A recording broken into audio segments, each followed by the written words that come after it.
బంగ్లాలు ఎట్లా వచ్చినాయి, మీకు ఆస్పరి రోడ్లో ఫామ్ హౌస్ ఎట్లా వచ్చింది, నా ఇంటి పక్కనే మీ ఇల్లు రైట్లో ఒక బంగ్లా లెఫ్ట్లో ఒక బంగ్లా ఎట్లా వచ్చింది, మీకు పార్కింగ్ కోసం 20 సెంట్లు భూమిని ఫ్లాట్ని పెట్టుకున్నారు. ఎస్కేడి కాలనీలో 30,000 40,000 సెంటు, 20 సెంట్లు అంటే 8 కోట్ల స్థలం మీకు పార్కింగ్ ఉంది. మరి ఇన్ని ఆస్తులు మీకు ఎలా వచ్చినాయి? ఆ స్కీమ్ చెప్పండి. ఆదోని ప్రజలు కూడా, ఆదోని ప్రజలలో పంచర్ షాప్ వేసేవాడు పంచర్ షాప్కే బ్రతుకుతున్నాడు, కాయగూరలు అమ్మేవాడు కాయగూరలే అమ్ముతున్నాడు. మరి ఆ స్కీమ్ చెప్తే మా జీవితాలన్నీ బాగుపడతాయి కదా. 2,40,000 మందికి ఆ స్కీమ్ చెప్పండి.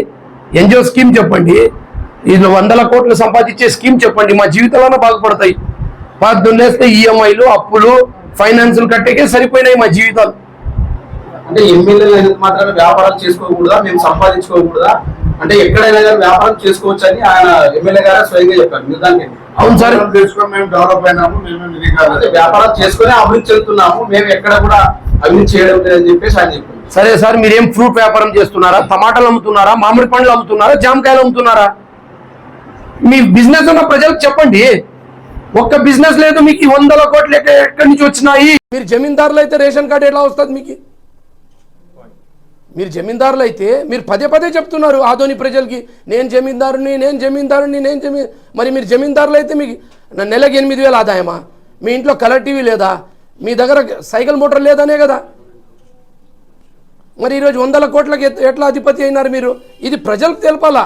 ఇది సలీం అడగడం లేదు. 2,40,000 మంది ప్రజల గొంతుని నేను ప్రజల తరపున అడుగుతున్నాను. నేను ఈ ఆదోని ప్రజల ముద్దు బిడ్డగా అడుగుతున్నాను. నేను సలీం కాదు.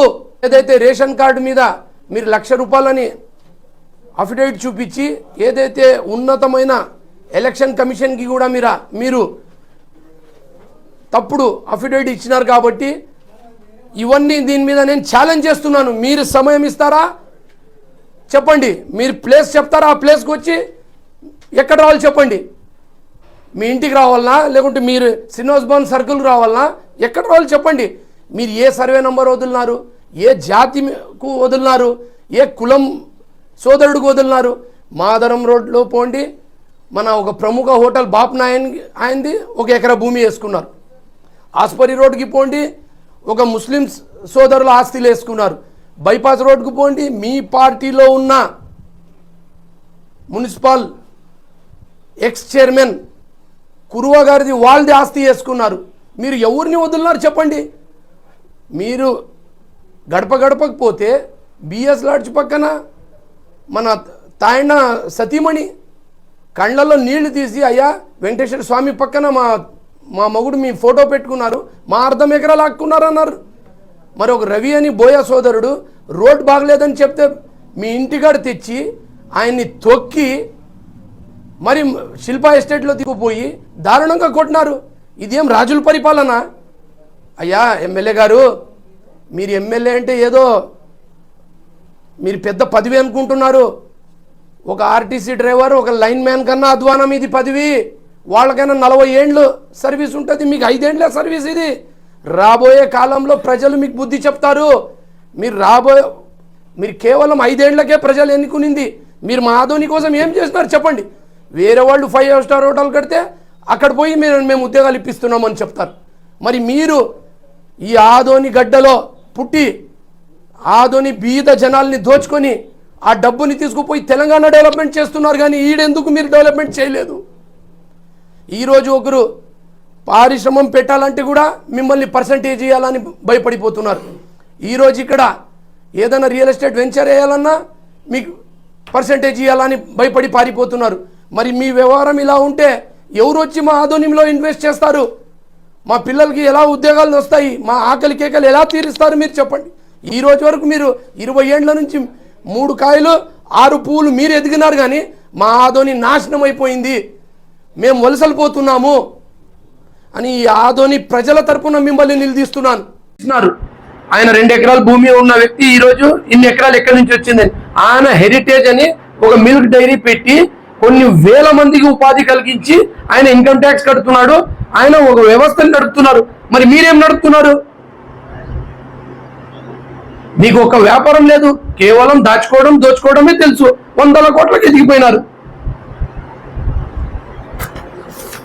ఒక్కరు వచ్చి మా వెంట వచ్చి మాకు ఇది అన్యాయం జరిగిందంటే కంపల్సరీ దానిపైన ఒక ఉద్యమం చేస్తాము, కంపల్సరీ వాళ్ళకి న్యాయం చేస్తామని ఈ మీడియా ముఖంగా తెలియజేస్తున్నాను.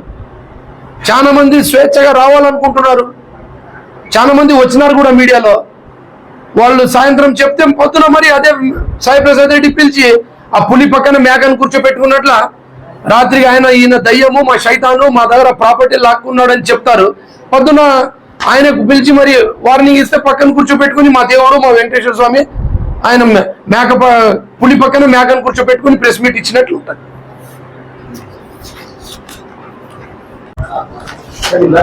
సర్వే నెంబర్ 66 అది ప్రభుత్వ భూమి కాదు, ప్రైవేట్ వ్యక్తి భూమి అని చెప్పేసి వాళ్ళు మేము కొన్నామని చెప్పి చెప్తున్నారు. అయ్యా మా ఎమ్మెల్యే గారు ఆర్హెచ్ఎస్ చూపిస్తున్నారు. ఆర్హెచ్ఎస్ 50 ఏళ్ల రికార్డ్ అని ప్రజలకి ప్రూఫ్ చేసినట్లు నటిస్తున్నారు. ఎందుకంటే అదే డాక్యుమెంట్ లో ఏదైతే 66 సర్వే నంబర్ 36 ఎకరాల 5 సెంట్లు తన కొడుకు మీద కూతురు మీద రిజిస్ట్రేషన్ చేసిన భూమి పత్రం ఏదైతే ఉందో ఆ భూమి పత్రంలోనే ఒక లెటర్ స్కాన్ ఉంది. అది ఎంఆర్ఓ చేత, ఆర్డీఓ చేత, కలెక్టర్ గారి చేత కన్వర్షన్ లెటర్ తీసుకున్నారు. మరి అది సాయిబుల్ భూమి అంటున్నారు. మరి వాళ్ళకి అవసరం లేదా కన్వర్షన్ లెటర్? అది మీ వరకు వస్తే మీకే అవసరం పడుతుందా? మరి ఏ పట్ట భూమికి అది అవసరం లేదా? అది గవర్నమెంట్ భూమి, అది పక్కా పేద ప్రజల భూమి అని నేను నిరూపిస్తున్నాను. ఈ లెటర్ గురించి చెప్పాలని నేను క్షుణ్ణంగా వాళ్ళకి, ఆధునిక ప్రజలకి ఈ లెటర్ గురించి చెప్పాలని కోరుతున్నాను. కన్వర్షన్ లెటర్ తీసుకోవడానికి కారణము ప్రభుత్వ భూమి నుంచి ఇది ప్రభుత్వ భూమి కాదు అని రిజిస్ట్రేషన్ భూమి అని చెప్పి లెటర్ తీసుకున్నారు. మరి ఆ లెటర్ గురించి వివరణ ఎందుకు ఇవ్వడం లేదు? ఆర్హెచ్ఎస్ చెప్తున్నారు, అన్ని చెప్తున్నారు, హిస్టరీ చెప్తున్నారు. ఇది సాయిబుల్ భూమి, ఇది రెడ్డోల్కి పోయింది, రెడ్డోల్ నుంచి మా ఎమ్మెల్యే కొడుకు కూతురు పేరు మీద రిజిస్ట్రేషన్ అయిందని.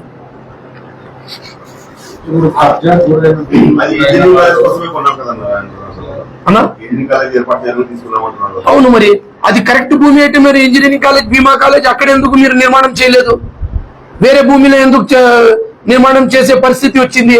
అది గవర్నమెంట్ భూమి, దానికి అప్రూవల్స్ రావు, దానికి లోన్స్ రావు అనే కదా మీరు ఆ భూమిని వదిలి వేరే భూమిలో బీమా ఇంజనీరింగ్ కాలేజ్ కట్టింది.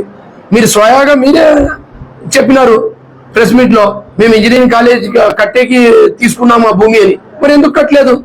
అది ప్రభుత్వ భూమి అని మీరు కట్టలేదు.